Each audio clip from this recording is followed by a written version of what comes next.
Hi, and welcome to Coffee with Claire. They call it the sport of kings because one of the first jockeys was a king. Yet horse racing has grown into a multi-billion-dollar industry enjoyed by millions all over the world. My guest today is Rodney Nelson, marketing manager at Lone Star Park, Grand Prairie. Rodney promotes major events and races at the track and is well connected in the horse racing industry.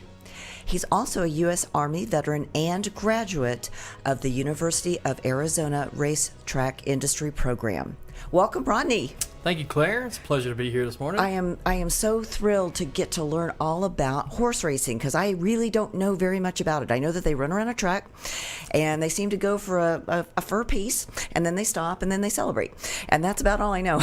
Usually one of them celebrates, not all and the rest of them go home with the tail between their legs going, better luck next time. Yeah, better luck next time. Let's try it again in a couple of weeks. Yeah. So you've got a really vast background. I mean, you were in the military. That's right. And then you went from the military to horse school. Well, there was actually a stop in between then that I worked for the state of Texas. But, okay. All right. That was an interesting job, too. I used to travel around Central Texas and tell people that they were HIV positive. Oh, wow. Gosh. So that was a little bit of experience. Yes. Well, and then, so that is even a more interesting transition from what you were doing there into horse racing. That's right. So I didn't even know that there was a school that you could attend that would teach you everything about horse racing. What tell me about that. Yeah, there's not many schools that'll teach you about horse racing. Okay. I think the University of Arizona is one of the few in the U.S. There's another one at the University of Louisville. Okay. But the programs are a little bit different. So at University of Arizona, they call it the Racetrack Industry Program. Okay. And it was started in the mid-'70s, I want to say. Actually, the Quarter Horse Association was shopping around and looking for a school to help educate people about the racing. Okay. And University of Arizona, from what I heard, was the only school that took the bait. So what was your impetus to even start exploring going into horse racing?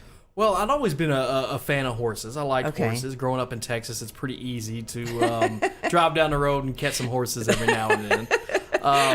They're not ranging, like we're roaming around free range, okay? Just so you guys know that aren't in Texas, it's not like we're riding horses to work. So yeah, we're not passing them on the disclaimer. highway and stuff most of the time. Unless they're on fences. Yeah. So how I really got into it was, like I said, seeing the horses around when I was younger. I enjoyed horses. Pari-mutuel wagering or horse racing that you could bet on didn't become legal in the state of Texas again until the mid-'90s, early to mid-'90s. Okay. So my dad and some of his friends, they used to take trips across state lines to Bossier City, Louisiana, to Louisiana Downs, or up to Hot Springs, Arkansas, to Oaklawn Park. Mm-hmm. And this was back when they had horse racing in the newspapers. Okay. So he used to throw me the Dallas Morning News or Dallas Times-Herald at the time and say, all right, pick you out a horse and give me $2. And when he'd come back from his trip, he'd hand me a $20 bill a lot of times. So I said, hey, this is easy. I need to get into this. So, ever since I was little, I enjoyed the horse racing, and that's about how I got into it. So how long is the program? Is it a couple of years? Or? It's a 4-year program. 4 years? Yeah, oh, so wow. I actually earned a bachelor's degree. I have my bachelor's degree. It's in animal science, the Racetrack Industry Program concentration. That is fascinating. So I'm sure that there was a lot of business as well as horse learning, I mean, that sounds funny, horse learning, but, it's like you learn all about the different kinds of horses, but you're also running and managing a business. That's right. They had the Racetrack Industry Program has 2 different paths that you can go down. They have a business path, and then they have more of a hands-on horse path. Now, me, I wanted to do the hands-on horse path.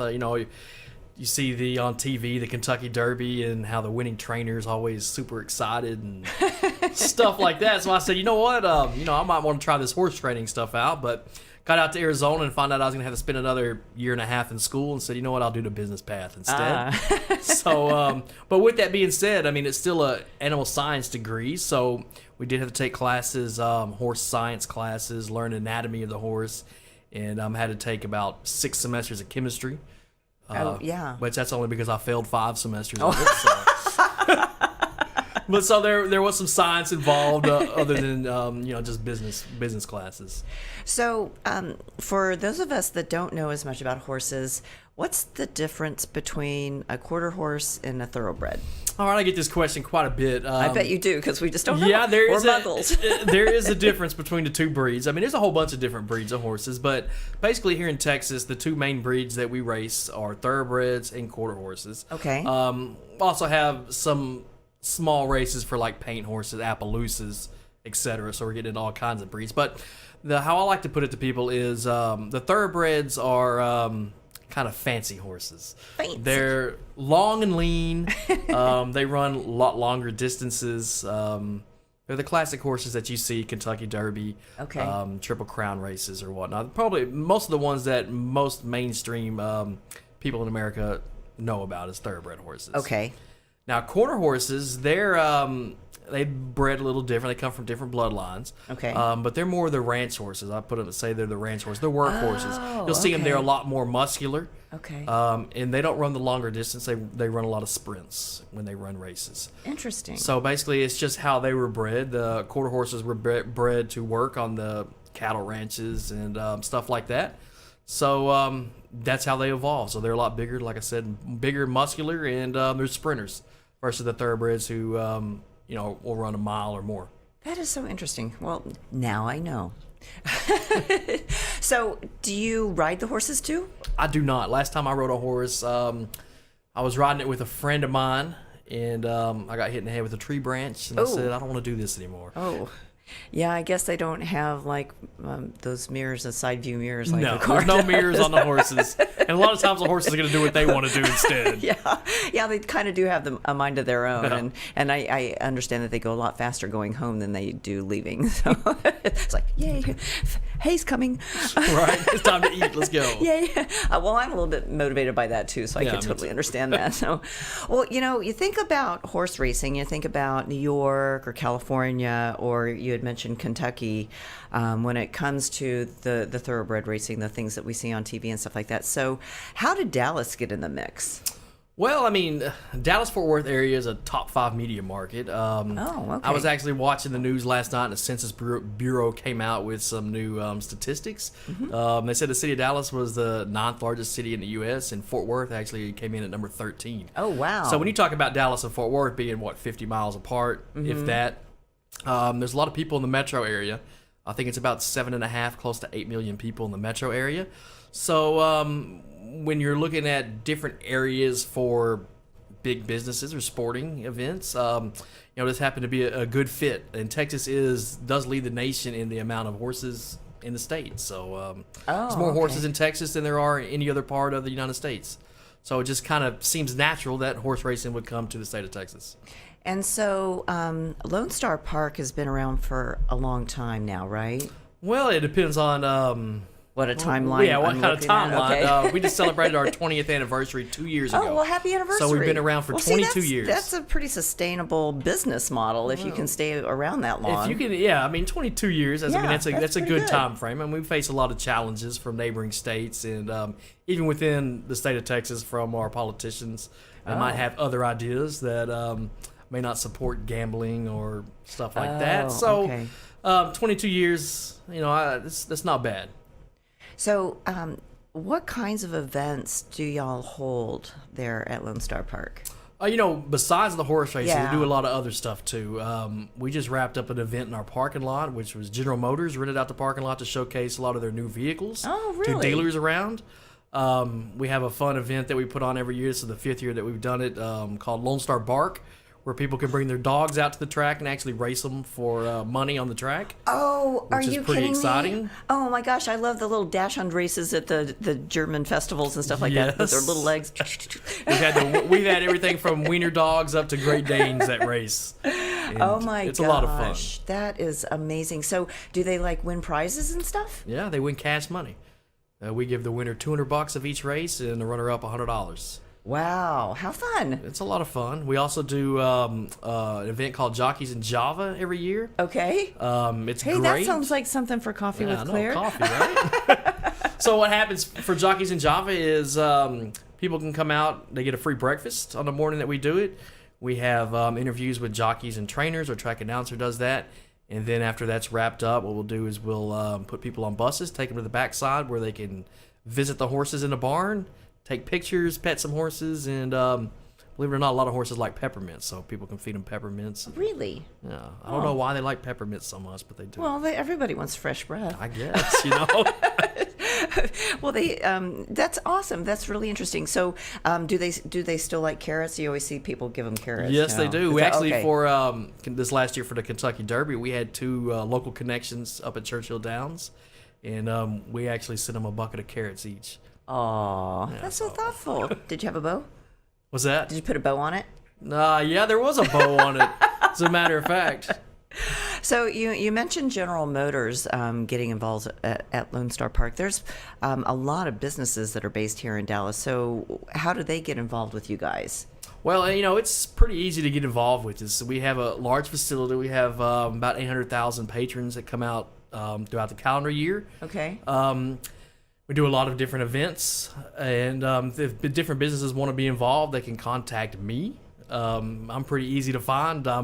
I run the Twitter handle, so you can hit me up at Lone Star Park. Okay. You can give a call to the main switchboard number and ask for sponsorships or advertising, marketing, whatever you want to do. Those calls usually make their way up to my office. Okay. And yeah, it's pretty good. We've partnered with some pretty good businesses over the past few years, and it's been worthwhile on our end as well as theirs. So, do you guys ever do anything with interns that maybe some students might be interested in your business model, or do you do anything with other businesses to bring kids along with you or bring them up or anything? There are some instances when we do have interns. I actually started out there as an intern when I was at the University of Arizona. I did my first 2 years as an intern during the thoroughbred seasons out at Lone Star Park. Okay. The first season was great. I basically got to spend about 2 weeks with every department around the track. So I was in marketing. I was back in the racing office. I was at Mutuals, who handles all the wagering. Food and beverage, I spent some time with them. So I got to move around quite a bit, get to have a which little was different nice. And I everything, finally settled on marketing was where I wanted to be. But yeah, we do hire some interns for different positions around the track every year. I was just curious, my background is in education, and I really feel like the best way to learn is hands-on. Right. And it sounds like that the program that you went through believed in that as well. And I really do think that, like you said, you were able to try things out and be able to figure out what fit for you before you made a final decision, which is way better than getting a position and then figuring it out once you're there. Yeah. You're like, oh no, now what do I do? Oops.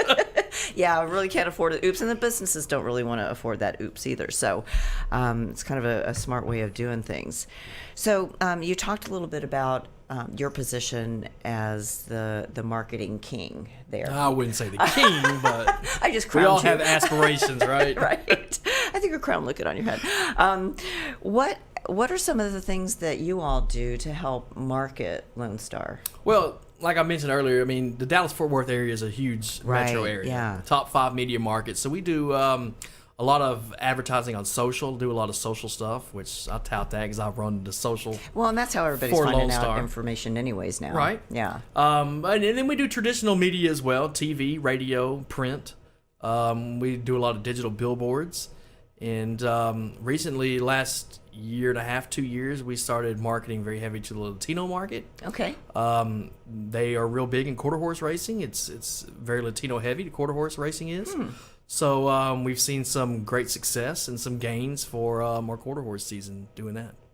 So does the thoroughbred have a season and the quarter horse have a season, or do they overlap, or how does that work? We actually run at 2 different times of the year. And okay. The thoroughbreds, we start around the second week of April and run through mid-July. Okay. And we take about a month and a half off, and then the quarter horses run from September to mid-November. So, what do you do when there's no horses running around the track? I try to justify my position.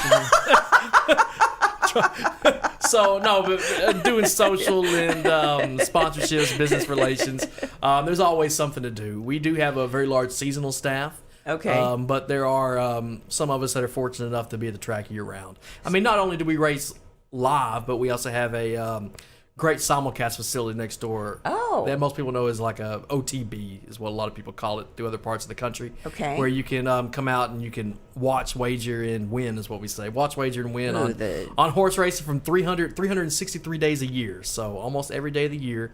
Bar and book is what we call it. It's open, and you can come out there and you can wager not only from races that are happening here in the United States, but we show races from Australia and other parts of the world as well.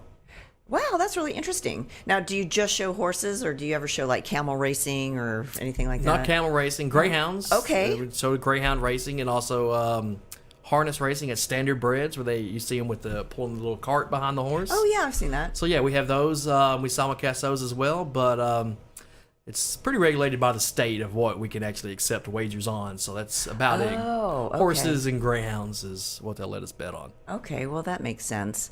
You know, there's so many parts and pieces to what you do. I mean, when one goes out to Lone Star Park, you know, there's so much to look at and see and experience, you know, that you don't step back and think about how it all gets executed behind the scenes, you know, and that's basically your world.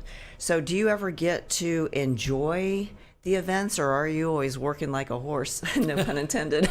Or maybe I did. Well, I'm always working like a horse, but I mean, if I didn't enjoy it, I wouldn't be out there. So I do enjoy pretty much 90% of what we got going on out there. And when I do get stressed out or I'm not feeling it, yeah, I mean, all I gotta do is step out the front door and watch some horses run around in a circle, and it makes me feel a little bit better. But it's not like they're chasing their tail like a dog. They actually have a purpose. Most of them not. Every once in a while you see one that might do that, but. So from your professional perspective, what is the very best way to experience watching the horse races? Well, I'll tell you, from my professional experience, my favorite way to view the horses and how I really grew up is just being on the ground floor. Being up close to the horses, right next to the track. There's not many sports in the U.S. where you can pay $5 to get in and you're 18 inches from the athletes. Ooh, that's a great So, way I mean, to put it. the great thing about horse racing is there's a lot of time in between each races. So you can catch the horses coming from the barns back to the paddock where they get saddled. Mm-hmm. They head out to the track after that, do what they call a post-parade. They walk around for a few minutes on their way to the starting gate, and then they'll run the race. So there's a lot of time to get up close to the horses and just experience the race firsthand. I mean, right up close. That's what I like to do. But, I mean, we take a look at Lone Star Park as a facility. One of the guys I work with compares it to a cruise ship a lot of time. Oh. The higher you go up on a cruise ship, the more it's going to cost you. Okay. So if you're down on the, if you're down in on steerage, you don't know. I don't go on it. I went on one cruise. I didn't like it. All I wanted to do was get off the boat, but I was in the middle of the ocean, so I couldn't do that. But so yeah, if you're on the ground floor, I mean, $5 general admission. I mean, that's a pretty cheap price for a major sporting event. As you go up, we have some reserved seats inside, which costs you a little bit more. We have the largest dining room in the state of Texas, is what I've heard. It's our Silks dining room, where you can sit up there. It's climate controlled, 4 tiers of tables. Got a buffet up there. And the food's really good. Food's pretty good. I was amazed. Yeah. Then you go above Silks, and you got a couple levels for like private penthouse suites that you can rent out, which are not a bad deal either. I mean, $2,500, you get what, 25, 30 people. Full open bar, buffet, really, everything you need. So yeah, it's a real good price. $2,500. Wow, for 25 people. 25. Do the math. No. Yeah, it's easy math right there. That's the math I can handle. Well, it sounds like there's something for everyone there. And would you also say that it's family friendly to where you could bring your kids and have a family event, or is this more of an adult? No, it's open to everybody. Kids, we encourage kids to come out there. Okay. I mean, I got started as a kid, and if you ask a lot of people around the industry, you know, people that come out to the racetrack, you say, well, how did you fall in love with the horses? How did you start liking horse racing? Well, a lot of times you'll hear the answer is my dad brought me out, or my grandpa, my uncle. Aww. So a lot of people got started when they were younger, and we do things to cater to the children as well. We have bounce houses, petting zoos, pony rides on certain days. Oh, that's fun. So there's a lot of stuff out there for the kids to do too, even though they can't wager. Mom and dad can, but the kids can go out there and bounce on a bounce house. Is that why you have the windows at a certain level? You have to be Yeah, there's certain this height before you can bet. Yeah, it's like going on a ride at the amusement park. Well, it kind of is. Yeah. Anyways, I won't. So, what do you think about the